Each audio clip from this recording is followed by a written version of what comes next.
ونصلي ونسلم على رسوله الكريم أما بعد فأعوذ بالله من الشيطان الرجيم بسم الله الرحمن الرحيم ولا تحسبن الله غافلا عما يعمل الظالمون صدق الله مولانا العظيم وصدق رسول النبي الكريم فأعوذ بالله من الشيطان الرجيم بسم الله الرحمن الرحيم إن الله وملائكته يصلون على النبي يا أيها الذين آمنوا صلوا عليه وسلموا تسليما اللهم صل على سيدنا ومولانا محمد وعلى آل سيدنا ومولانا محمد وأصحاب سيدنا ومولانا ومرجعنا ومخانا محمد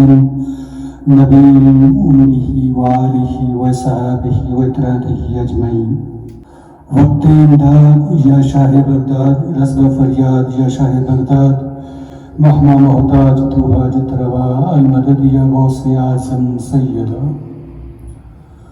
المدد یا شیخ عبدالقادر جیلانی محبوب سبحانی قطب ربانی شیخ لامکانی حضور سیدنا غوث اعظم شیخ الجن والانس وملائکۃ شہید اللہ جگدائے مستبن المدد یا حمد شاہ نقشبند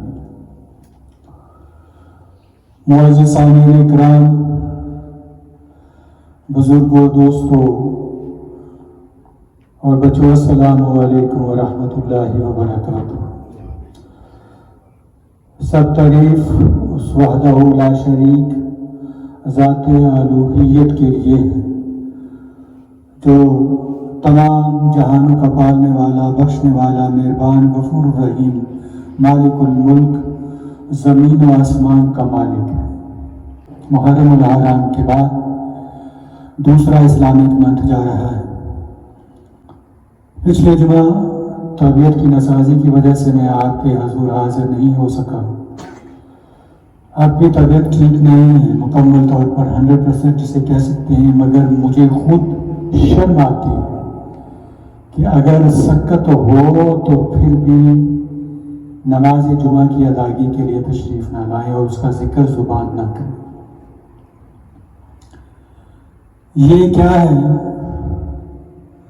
یہ رب کائنات کا وہ یہ احسان عظیم ہے کہ جو اس نے محبت کی صورت میں ہم سب کو عطا کیا کہ دیکھیے وہ جسم، وہ ذات، وہ نفس،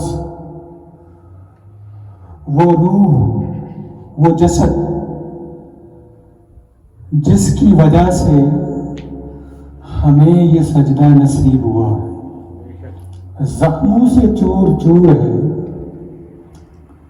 زخموں سے چور چور ہے، مگر پھر بھی اپنے سر کو سجدے میں جھکا کر اللہ کی تسبیح پڑھ رہا ہے۔ مثال قائم ہوتی ہے عشق الہی کی کربلا کے اندر۔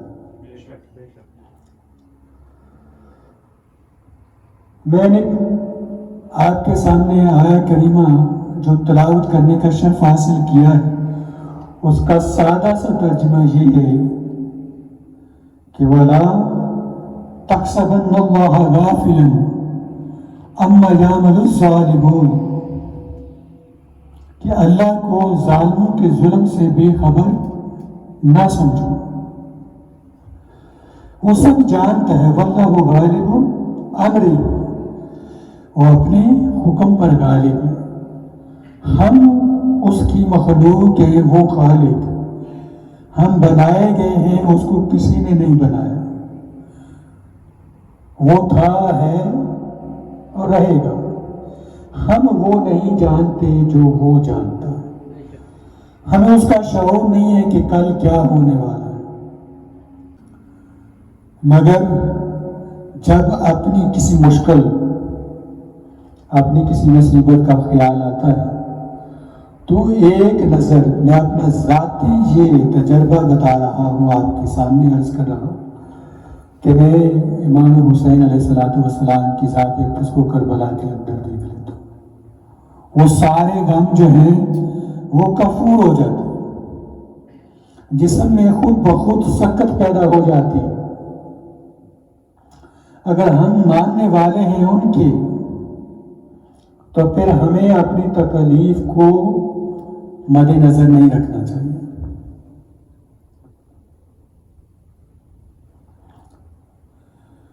رونے والا ہوں شہید کربلا کی یاد میں، مجھے وہ شعر یاد آ گیا۔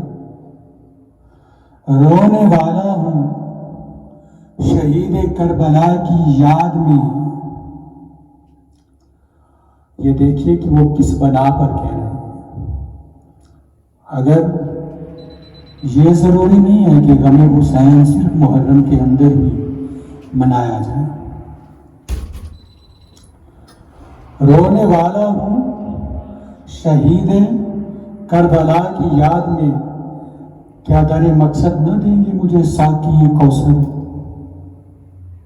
یوم الحشر ہوگا، سرکار دو عالم صلی اللہ علیہ وسلم کی ذات اقدس تشریف فرما ہوں گے۔ ایک آنسو نواسہ رسول کی محبت میں جو آنکھ سے گرا ہوگا، وہ گواہی بن جائے گا، بخشش کا سبب بن جائے گا۔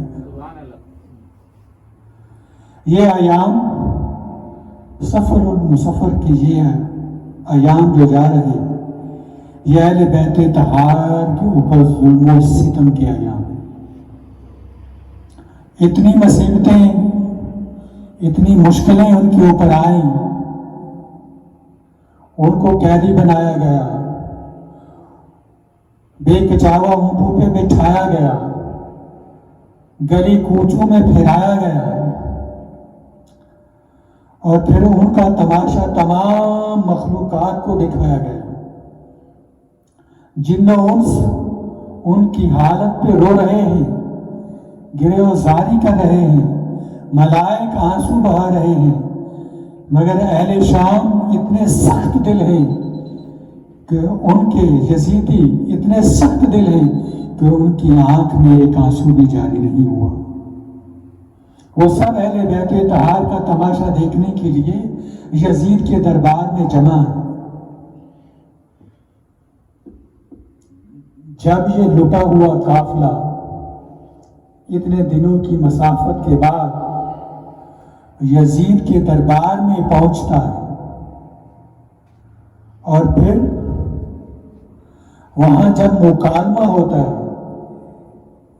امام زمان حضرت امام زین العابدین رضی اللہ تعالیٰ عنہ کے بارے میں جب وہ دریافت کرتا ہے اور آپ سے ہم کلام ہوتا ہے اور آپ کی بابت وہ پوچھتا ہے، گفتگو کا آغاز کرتا ہے، پھر فخریہ کلمات اور آتا ہے۔ مختصراً کیا ہے؟ کیا تم نے دیکھا نہیں ہے علی، کیا تم نے دیکھا نہیں کہ سب تعریف اللہ کے لیے ہے جس نے ہمیں فتح عطا کی اور تمہارے باپ کو ذلیل کیا۔ اگر حسین ہماری بیعت کر لیتے، میری بیعت کر لیتے، تو ان کے ساتھ یہ سب کچھ نہ ہوتا۔ امام علی مقام نے اسی وقت اس کو متنبہ کیا، خبردار کیا، اور کیا فرمایا کہ وہ خبیث خاموش ہو جا۔ انہی الفاظ کے ساتھ خاموش رہے، اپنی زبان کو بند رکھ، تو نہیں جانتا کہ تم نے کیا کیا ہے۔ دنیاوی لحاظ سے تمہاری جیت ہو چکی ہے، حقیقت میں تمہاری اتنی شکست ہو چکی ہے کہ رہتی دنیا تک تمہارا نام لیوا کوئی نہیں رہے گا۔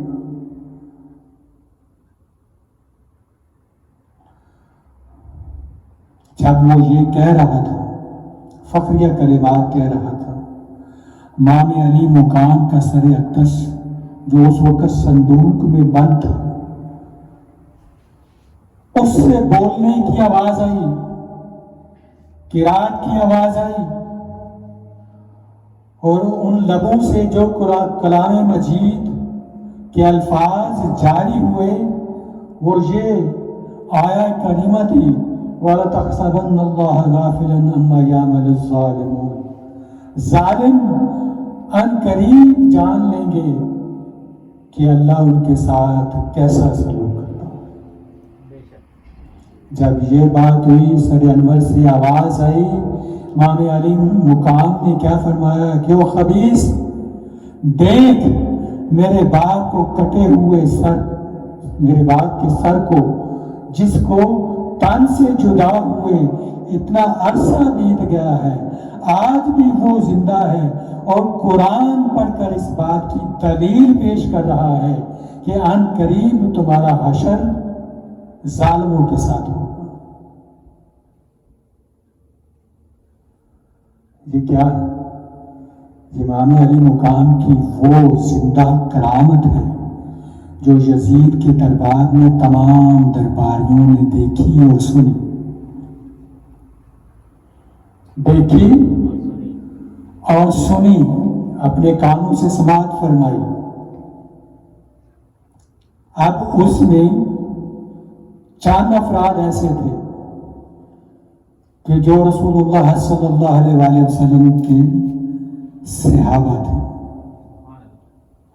اور ان صحابوں میں سے ایک صحابی بوڑھے حضرت زید ابن ارقم وہاں پہ موجود تھے۔ یزید کے ہاتھ میں وہ چھڑی تھی، وہ چھڑی جب اس نے آہستہ آہستہ آپ کے لب مبارک پہ ماری، گستاخی کی، حضرت زید ابن ارقم سے نہ رہا گیا اور آپ بول پڑے، اور آپ نے کیا فرمایا؟ او خبیث، او بدبخت، او معاویہ کے بیٹے، تم نہیں جانتے کہ تم کیا کر رہے ہو؟ خدا کی قسم جس کے قبضہ قدرت میں میری جان ہے، میں نے اپنی آنکھوں سے دیکھا کہ نبی صلی اللہ علیہ وآلہ وسلم کی ذات اقدس انہیں لبوں کو سونگا کرتے تھے اور چوما کرتے تھے، اور فرمایا کرتے تھے کہ یہ حسین میرا پھول ہے، حسین منی وآنا من حسین، حسین مجھ سے ہے اور میں حسین سے۔ لا طاعت لمخلوق فی معیشت الخالق، جب کوئی مسلمان، جب کوئی اہل ایمان اللہ کی راہ میں قتل کر دیا جاتا ہے، شہید کر دیا جاتا ہے، تو اس کی شہادت کی تکلیف اس کو اتنی محسوس ہوتی ہے جتنی کہ ایک چیونٹی سے بھی کم درد محسوس ہو۔ اہل جنت جب داخل جنت ہو جائیں گے، اہل جنت جب داخل جنت ان کو کر دیا جائے گا، جنت میں چلے جائیں گے، تو پھر وہ وہاں پہ خوشی سے آرام سے زندگی گزارے گے۔ ان میں اہل ایمان بھی ہوں گے، عالم بھی ہوں گے، فاضل بھی ہوں گے، اولیاء بھی ہوں گے، صوفیاء بھی ہوں گے، فقہاء بھی ہوں گے، صلحاء بھی ہوں گے، شہداء بھی ہوں گے۔ کوئی واپس نہیں آنا چاہے گا، کوئی دنیا میں واپس لوٹنے کی خواہش نہیں کرے گا، بجز ایک طبقے کے۔ وہ طبقہ کون سا ہوگا؟ وہ شہداء کا گروہ ہوگا۔ شہداء اللہ کی بارگاہ میں عرض کریں گے کہ مولا ہمیں تیری اس جنت کی ضرورت نہیں ہے، ہم اس جنت میں ناخوش ہیں۔ رب تعالیٰ کی طرف سے ندا آگی، کیوں نہ خوش ہو؟ کس لیے؟ میں نے تمہیں جنت عطا کی ہے، ہر چیز تمہیں عطا کی ہے، دیکھو حوض کوثر تمہارے پاس ہے، دودھ سے زیادہ سفید، شہد سے زیادہ میٹھا، برف سے زیادہ ٹھنڈا نہریں تمہارے گھر کے پاس بہتی ہیں۔ پھر تمہیں کون سی چیز ہے جو تمہیں پسند نہیں ہے؟ تو عرض کریں گے کہ مولا ہم شکر گزار ہیں تیرے، ہم شکر ادا کرتے ہیں، ہم تیری نعمتوں کا شکر ادا کرتے ہیں، مگر ہمیں یہاں رہتے ہوئے سے سب نعمتیں پاتے ہوئے اتنا مزہ نہیں آ رہا جتنا مزہ تیری تلوار کے، تیرے نام پہ، تیری تلوار کے سائے میں آیا تھا۔ ہمیں تو دنیا میں بھیج، بار بار بھیج، اور ہم بار بار اپنی جان کو تیرے نام پہ قربان کرتے ہیں۔ یہ شہداء کا مقام ہے۔ اور پھر سید شہداء، پھر سید شہداء، امام علی مقام، نواسہ رسول، جگر گوشہ بطول، نور نظر علی المرتضیٰ، فاتح خیبر اور برادر حسن مجتبیٰ، سید شہداء، حسین شہیدان دشت کربلا، وہ تمام شہیدوں کے سردار ہیں۔ اور آج ہم جو سجدہ کرتے ہیں، قیام کرتے ہیں، رکوع کرتے ہیں، خطبہ سنتے ہیں، امام جو خطبہ پڑھتا ہے، یہ سارے کا سارا حضرت حسین کے صدقہ سے۔ اور اگر آپ اس وقت یزیدی لشکر کے سامنے خطبہ نہ دیتے، سجدہ کر کے نہ دکھاتے، رکوع اور قیام نہ کرتے، آج کوئی بھی دنیا کے اوپر لا الہ الا اللہ محمد رسول اللہ پڑھنے والا موجود نہ ہوتا۔ یہ اہل بیت اطہار کا احسان عظیم ہے امت مسلمان کے اوپر، چاہے وہ کسی مسلک سے تعلق رکھنے والے ہو۔ یہاں بات مسلک کی نہیں آتی، یہاں بات اہل ایمان کی آتی ہے، اور اہل ایمان سبھی وہ ہیں جنہوں نے لا الہ الا اللہ محمد رسول اللہ صلی اللہ علیہ وآلہ وسلم پڑھا اور گواہی دی کہ اشہد ان لا الہ الا اللہ وحدہ لا شریک لہ واشہد ان محمدا عبدہ ورسولہ۔ کیا پروردگار عالم، ہم گواہی دیتے ہیں کہ تیرے علاوہ کوئی وحدہ لا شریک نہیں ہے، مالک الملک نہیں ہے، حمد و ثنا کے لائق نہیں ہے، تو یکتا ہے، اکیلا ہے، واحد ہے، تنہا ہے، توحید کا مالک ہے، اور محمد عربی صلی اللہ علیہ وآلہ وسلم تیرے بندے اور رسول ہیں۔ یہی ہے نا اس کا ترجمہ۔ ایمان تب قائم ہوتا ہے جب ہم یہ دل کی گہرائیوں کے ساتھ پڑھتے اور اس کو قبول کرتے اور اس کے مفہوم پہ عمل پیرا ہوتے۔ اور اگر ہم یہ کہہ لیں کہ ہمیں اہل بیت اطہار سے محبت ہے اور محبت کا کوئی عمل ہم سے ظاہر نہ ہو، ہمارا اٹھنا بیٹھنا ان کی اداؤں کے مطابق نہ ہو، اور ہماری تکالیف پہ ہم شکوہ کر ڈالیں رب کائنات کے حضور فوراً کہ مولا ہم نے تو کوئی ایسی خطا نہیں کی، پھر یہ کیا ہے، کیوں ہمیں ان مصیبتوں میں ڈال رہا ہے، کیوں ہماری مصیبتیں ہمیں گھیر رہی ہیں، ہمیں کیوں انجام کو پہنچایا جا رہا ہے بغیر کسی وجہ کے، بغیر کسی ہل و حجت کی، ہم نے تو کچھ نہیں کیا۔ مگر قرآن کیا کہتا ہے، مَن یُصِیبَنَا إِلَّا مَا كَتَبَ اللَّهُ لَنَا۔ جو مصیبتیں اللہ کی طرف سے آتی ہیں، اہل ایمان اس کو خوشی سے قبول کرتے ہیں،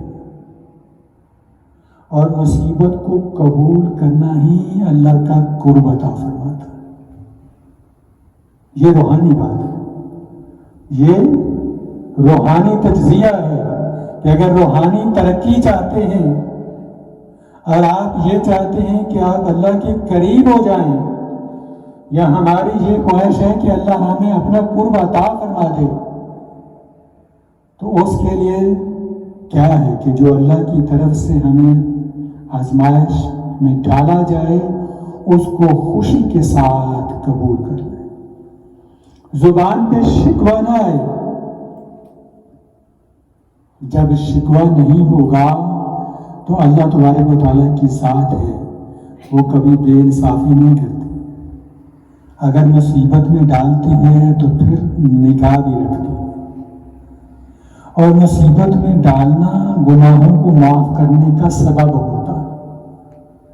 جب ہمارے گناہ بڑھ جاتے ہیں، حد سے تجاوز کر جاتے ہیں، ہمارا جسم، ہماری روح اس میں دنس جاتی ہے، پنجابی میں کیا کہتے ہیں، جسے کھوب جاتی ہے اندر، تو پھر اللہ تبارک و تعالیٰ کی ذات آزماتا ہے۔ وہ آزماتا ہے کہ یہ بندہ جس نے دعویٰ کیا تھا میری محبت کا اور مجھ سے محبت کرنے والوں کی محبت کا دعویٰ کیا تھا، آج میں دیکھوں تو صحیح سے ٹھوک بجا کر کہ یہ کتنا مضبوط ہے، کیا ویسے ہی یہ دم بھرتا ہے، یہ اس کا ایمان اتنی اس حالت پر ہے کہ کہیں ڈگمگا تو نہیں جاتا، متزلزل تو نہیں ہو جاتا ہے ایمان، کہیں اس کے قدم لڑکھڑا تو نہیں جاتے، متزلزل تو نہیں ہو جاتے۔ اور اگر ثابت قدمی کی دعا اللہ تبارک و تعالیٰ کی ذات کے سامنے کرتا رہے اور اس سے مدد مانگتا رہے تو وہ ذات باری تعالیٰ اس کو ثابت قدمی عطا فرما دیتی ہے۔ جو غموں میں ڈالتا ہے وہ ان سے نکالتا بھی ہے، اور پھر جب نکالتا ہے تو یاد رکھیے، تجربہ کر کے دیکھ لیجئے، آزما کے دیکھ لیجئے، وہ غم جو اس بار آپ کو زندگی میں آیا کبھی لوٹ کر جب تک آپ یاد رہیں گے دوبارہ نہیں آئے گا، دوبارہ وہ چیز نہیں ہوگی،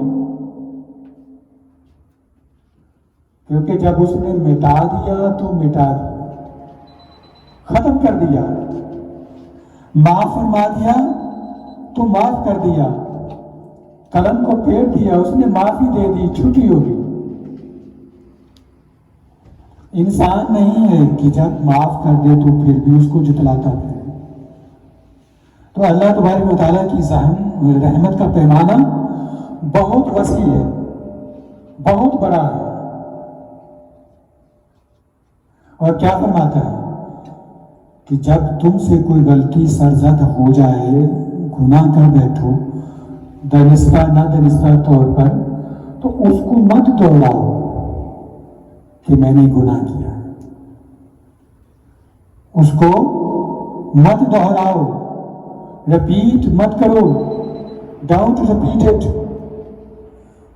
کیونکہ جب تم جتنی بار رپیٹ کرو گے کلام الکاتبین، اتنی بار وہ لکھتے چلے جائیں گے، اور تمہارے اعمال میں اتنا ہی اضافہ ہوتا جائے گا، اور تمہاری گواہی بن جائے گی۔ اور آپ سبھی جانتے ہیں کہ جب بھی کوئی مجرم کسی عدالت میں پیش کیا جاتا ہے تو اس کو سزا دینے سے پہلے اس کے جرم کے لیے گواہ چاہیے ہوتا ہے، اس کا جرم ثابت کرنے کے لیے وٹنس کی ضرورت پڑتی ہے، اور اللہ تبارک و تعالیٰ کی ذات کا دربار لگا ہوگا، اور پھر دیکھیے اس کا انصاف کیسا، اس کی رحمت کا کمال دیکھیے کہ ہر انسان کو انڈیویجولی وہ پوچھے گا، ایک دوسرے کے سامنے نہیں پوچھے گا، ایک دوسرے کے سامنے نہیں پوچھے گا۔ اور یہاں کیا ہوتا ہے، یہاں اللہ معاف کرے، بات حقیقت میں اس کی کوئی فاؤنڈیشن ہی نہیں ہوتی، اس کی کوئی فاؤنڈیشن ہی نہیں ہوتی، اور بات کو گھما دیا جاتا ہے، پھیلا دیا جاتا ہے۔ اور اس سے کیا ہوتا ہے، یاد رکھیے، اس سے کیا ہوتا ہے، سنی سنائی بات بغیر تصدیق کے آگے پہنچا دینا، اس سے کیا ہوتا ہے، اس سے پہلی جو افیکٹ ہوتا ہے، پہلی چیز جو افیکٹ کرتی ہے، گھر میں سے روزی چلی جاتی ہے، برکت اڑ جاتی ہے، دوسرے کے دلوں میں سے اللہ اس کی محبت کو نکال ڈالتا ہے، عزت و تکریم میں کمی آ جاتی ہے۔ تیسری بات، جو کرتا ہے اس کی ساری نیکیاں بن محنت کی اس کے کھاتے میں ٹرانسفر ہو جاتی ہیں، اور وہ بن محنت اپنی جیبیں بھر لیتا ہے۔ جس کی بابت، جس کے بارے میں یہ بات کی جا رہی ہے، وہ بنا محنت اپنی جیب میں بھر لیتا ہے، نیکیاں اس کے کھاتے میں ٹرانسفر ہو جاتی ہیں۔ چوتھی بات، اس کے سارے گناہ اس کے پلے میں پڑ جاتے ہیں۔ ایسی ہی ایک بات میں آپ کے سامنے کرنے جا رہا ہوں۔ پتہ نہیں دنیا کو کیا ہو گیا، کس حال میں رہ رہے ہیں۔ آفس بند ہوا طبیعت کی ناسازی کی وجہ سے، آفس بند ہوا طبیعت کی ناسازی کی وجہ سے، جمعہ پہ نہیں آ سکے طبیعت کی ناسازی کی وجہ سے، کسی نے خبر گھما دی کہ وہ پاکستان چلے گئے، ان کی والدہ کا انتقال ہو گیا۔ بنا سوچے سمجھے اتنی بڑی بات بنا تصدیق کیے، بنا پوچھے آپ سے پوچھ لیتے، کسی سے پوچھ لیتے، آنے والے کسی افراد سے تصدیق کر لیتے، یوں پورے لوگ مین لینڈ میں گھما دے، ٹیکس پہ ٹیکس، فون پہ فون آ رہے ہیں، اور مجھے اس کا فائدہ ہوا کیا؟ میری ماں کی عمر اور بڑھ گئی۔ جس کے بارے میں ایسی بات کی جائے اس کی عمر اور بڑھ جاتی ہے۔ اب یہ بات میں کرنا نہیں چاہتا تھا، ضمناً میں نے یہ بات کر دی۔ ایک بات اور، جو روحانی بات ہے، آپ سب جانتے ہیں کہ میں روحانیت کو بعید رکھتا ہوں، کسی کو عیاں نہیں کرتا، کسی کو عیاں نہیں کرتا۔ کیوں؟ روحانی مقامات، درجات کو سمجھنے کے لیے ادراک کی ضرورت ہوتی ہے، کیونکہ عام بندے کی سمجھ میں وہ نہیں آتی، وہ بالا تر ہوتی ہے۔ خواب دیکھا، اس گناہگار نے خواب دیکھا، خواب میں کیا؟ سرکار دو عالم صلی اللہ علیہ وآلہ وسلم کی ذات اقدس کا دربار لگا ہے، اندر داخل ہوتے ہیں، دربان موجود ہیں، نام لے کر بلایا جاتا ہے، جاتے ہیں، آپ تشریف فرما ہے، جبہ اتارا ہوا ہے۔ جب دست بوسی ہوئی، فرمایا کہ کیسے آئے ہو؟ صرف 2 الفاظ، میری ماں کے لیے دعا کریں۔ آپ نے فرمایا انشاءاللہ۔ تعارف ہو گیا کہ ان کی زندگی بڑھ گئی، ان کی زندگی بڑھ گئی۔ یہ ربط، یہ تعلق، یہ واسطہ، یہ لنک کیسے قائم ہوتا ہے؟ جب آپ اللہ اور اس کے رسول اور ان کی آپ کی محبت اپنے دل میں بسا لیتے ہیں، وہ آپ کے دامن کو کبھی خالی واپس نہیں لوٹاتے۔ مسئلہ دینی ہو، دنیاوی ہو، مسئلہ دینی ہو، دنیاوی ہو، حاجات ظاہری ہو، باطنی ہو، اللہ تبارک و تعالیٰ کے ساتھ اپنے خزانے سے اس کو مالا مال کر دیتا۔ تو پھر کیا کہنا پڑتا ہے؟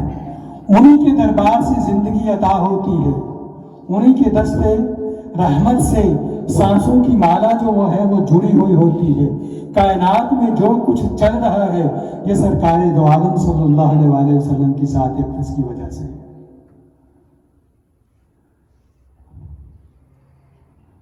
وہ جو نہ تھے تو کچھ نہ تھا، وہ جو نہ ہو تو کچھ نہ ہو، جان ہے وہ جہان کی، جان ہے تو جہان ہے۔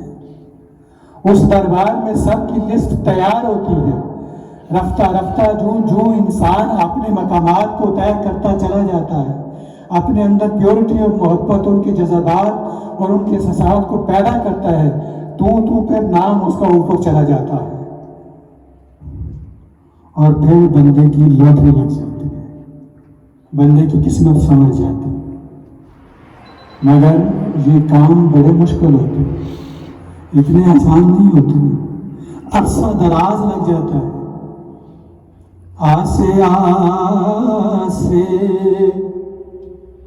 عمر گزاری،